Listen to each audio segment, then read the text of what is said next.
Report has it that China witnessed 25% increase in divorce filings in the first month after lockdown. It was also reported that there was 50% increase in domestic violence in China.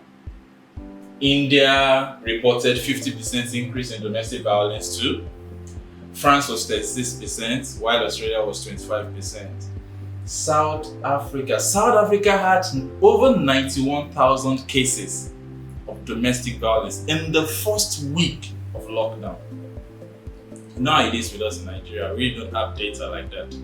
But the news carried the story of the man who beat his 8-month pregnant wife to death during this lockdown. And a few tabloids reported about 80 million women trapped with their abusers in this lockdown. 80 million women trapped with their 80 million women trapped with their abusers during this lockdown. See, this stay-at-home has different angles to it. There's the hunger angle that is ravaging the nation and has increased crime rates. And there's the other angle of the toll of this lockdown on many marriages and relationships, on many homes right now, which happens to be my interest really. You see, before the pandemic, curbing domestic violence was a challenge. And many counselors will tell those that are in abusive relationships that they should walk away and ask for help, as in leave the toxic environment and get help. But with the pandemic, with the lockdown, you're stuck with the abuser. There's nowhere you're going to. So you're stuck, and that is the statistics we are saying. Increase in domestic violence in all parts of the world. So, because lockdown really locks you out of social support or institutional support. So where does all these facts and figures, where do they leave us? Basically, a lesson and a message to both singles and married. And for singles, it just basically means that you should not disregard signs and pointers of abuse in any relationship you're in. Don't ignore it. Deal with it. Address it. And if you're not seeing changes, respect yourself enough to walk away. Respect yourself enough to walk away. If there are no changes, leave. And another essential thing you need to know is that friendship is a key ingredient to any thriving relationship, for any marriage to thrive. There are various schools of thought on friendship, but as far as I'm concerned, friendship may not insulate you against conflict or quarrel, but it provides you a cushion. It gives you a soft landing when there are conflicts and quarrels in that relationship. And so you want to make sure that the person that you're spending the rest of your life with is first a friend, so that you're not locked down with somebody that is an enemy. So friendship is key. The second thing I'm going to say to singles is this. If you're in a relationship now, you see the effect this thing is having on so many marriages and so many homes, it should make you ask certain pertinent questions. Like, if there is no office to wake up to go to in the morning, and there is no cinema to stop by in the evening, if there is no friend to visit when the heat at home is unbearable, and there is no party on Saturday to catch fun, if there is no church activity during the week to engage yourself with, and if there is no house fellowship to show off your deep knowledge of the Bible, if all these are taken away, if all these externals are completely removed, do you too have something strong enough to last the lockdown? Do you have a deep reservoir of conversation that can last you for days and weeks if all externals are removed? That's the question you should be asking. That is the question this situation we are in should make you ask yourself. What we share, is it just physical? Do we connect mind and soul, or the only connection I have with you is just body? That's the question you should ask yourself. Because when push comes to shove, it's the conversations that you have that will keep you alive. It's the engagements that you're able to make with the person that can keep you. If where you get all your excitement and all your fun is outside and not with your partner, there's a problem. If it's only when there is a cell group meeting or cell meeting or fellowship, that's where you display all your skills and talents and you're dividing the word of truth and you're so worded and you can dissect scriptures and you cannot do the same one-on-one with your partner, there's a problem. The question I'm asking is this: can you have 30 minutes of discussions, intellectual discussions with your partner? As in the same way we see you active during Bible study. Can the two of you engage on that level too, one-on-one? If both of you can't engage on that level and have some engaging, exciting discussion, I doubt if whatever you have is strong enough. When you have a hot gist, an exciting event just happened that you want to share, who is your first go-to? What's the first name that comes to your mind to share such exciting news? Is it your partner? If it's someone else other than your partner, there's a problem. So if your fun is outside the person you're in a relationship with, if your excitement is away from the person you're in a relationship with, it's a signal. Probably the only connection you have is physical. So let this period cause you to ask such questions. Do we have a deep reservoir of conversations? Can the two of us engage and just talk? Just have very meaningful, deep conversations. And you feel satisfied at the end of it all. Not conversations that will end up in a disagreement or quarrel. No, but we're just engaging. We have differing opinions on matters and we're able to express ourselves. And at the end of it all, I respect your opinion, you respect mine, and we're better for it. That's the question you should be asking yourself now. Or else, you'll be locked down with somebody that is a stranger. Let me shift a little to the married. You know, this thing really hits a lot of marriages.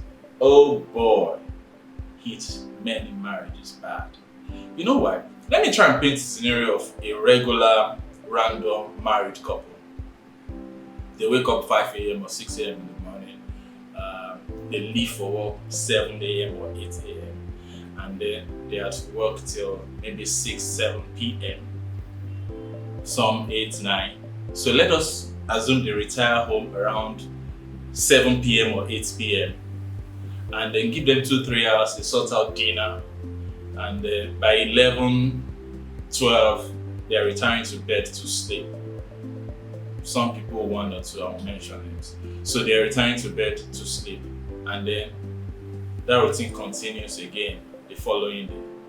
So for some Christians, probably 1 or 2 days during the week they have church engagement. So they probably close early from work and then end up in church by 6. Give them 2 hours in church. They're coming back home maybe 9 or 10.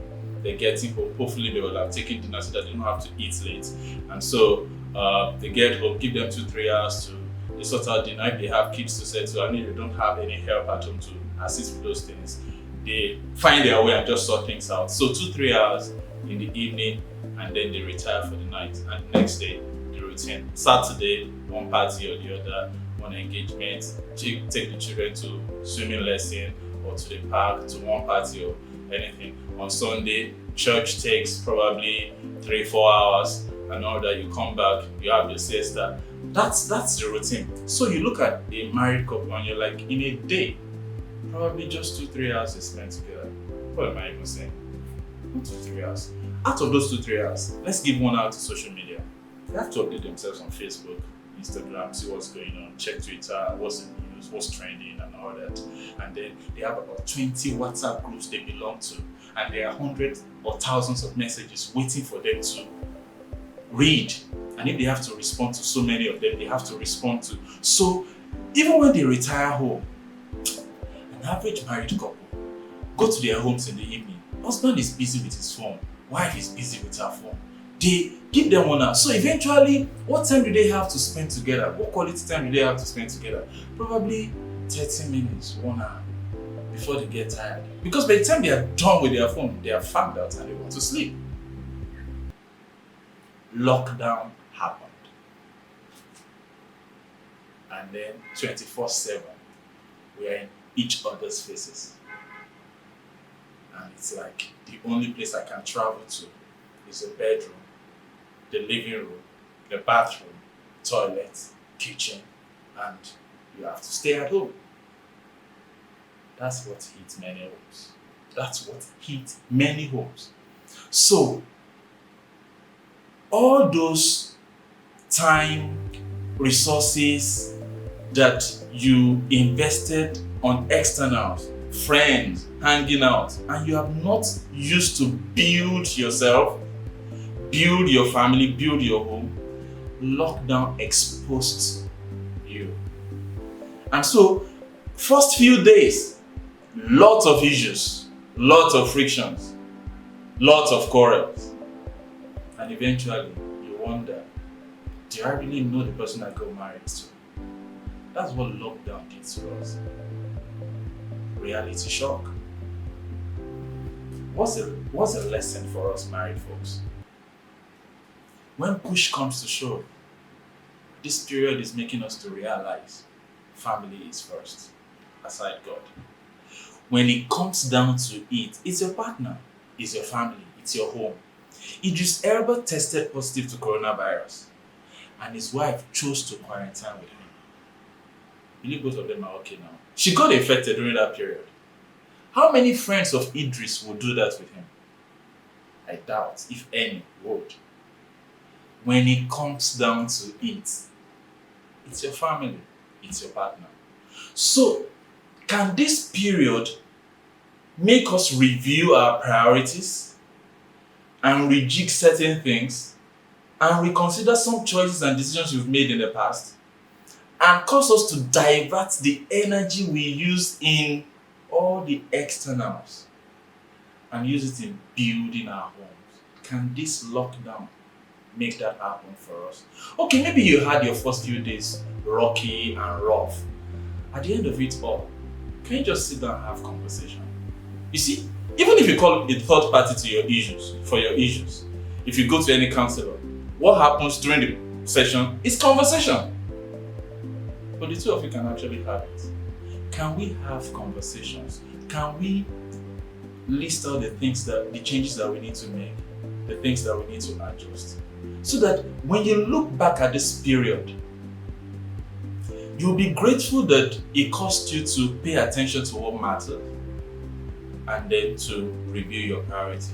So that when you look back at this period, you will not be part of the people looking for a lawyer or in a courthouse somewhere filing for divorce. That's the lesson to pick. And that's what we should consider during this period. We don't know how long it's going to last. We don't know for how long we're going to be in this situation. But we can leverage on it. And it can make us to do better. It can make us to put first things first. So that when we come out of it, certain changes have been made, and then you can go forward and do better. If you're single, ask pertinent questions. If you're married, build what you have. Try and build what you have. Even if you're not talking with your spouse right now, you can come out of it and have a conversation and leverage on this period and make what you have better than what it is. I'll see you in the next video. Bye.